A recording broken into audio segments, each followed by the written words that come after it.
Bonjour à tous, donc aujourd'hui on est parti sur une première vidéo d'une série de 4-5 a priori sur les équations fonctionnelles avec l'équation fonctionnelle de Cauchy. Alors c'est quoi une équation fonctionnelle? C'est une équation qui met en jeu des fonctions, mais contrairement aux équations différentielles, c'est pas une fonction et ses dérivés, c'est plutôt une fonction évaluée en plusieurs points. Par exemple ici, en fait ça prend deux paramètres. L'équation prend deux paramètres, un paramètre x, un paramètre y, qui parcourt R vu que c'est des fonctions de R dans R. Et on sait que pour tout x, y, on a f de x plus y qui est égal à f de x plus f de y. Et ici on va rechercher des solutions à cette équation qui sont dérivables.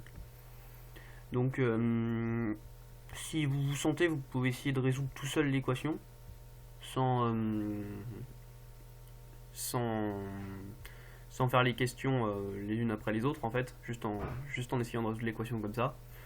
Sinon le chemin un peu plus facile c'est avec les questions.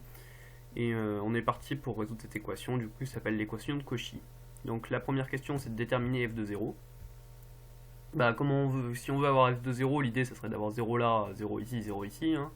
Donc on prend x et y qui valent tous les deux 0. Et on a f de 0 qui est égal à f de 0 plus f de 0. Donc bien sûr en soustrayant f de 0, ça fait f de 0 qui est égal à 0. Et on a trouvé f de 0.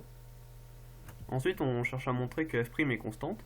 Donc ce qu'on va faire c'est qu'on prend l'équation là, qu'on a ici, et on la dérive suivant x.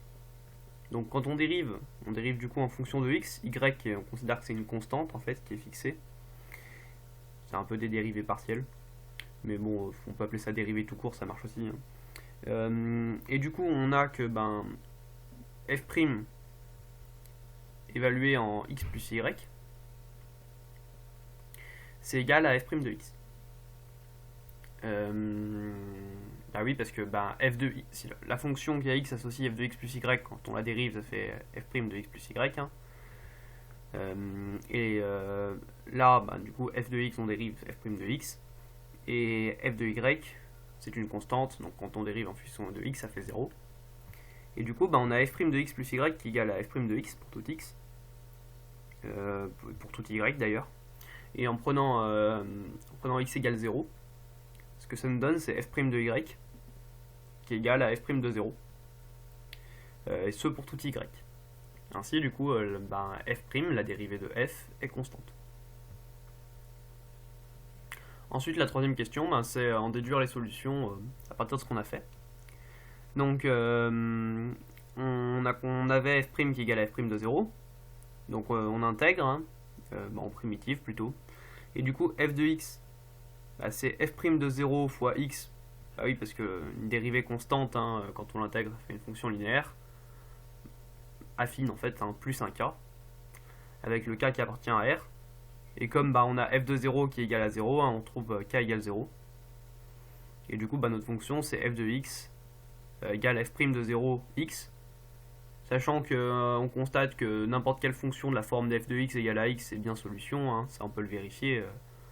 On peut le vérifier si on prend f de x égale à x et qu'on fait f de x plus y, ça fait f de x plus y égale a fois x plus y égale a x plus a y égale f de x plus f de y.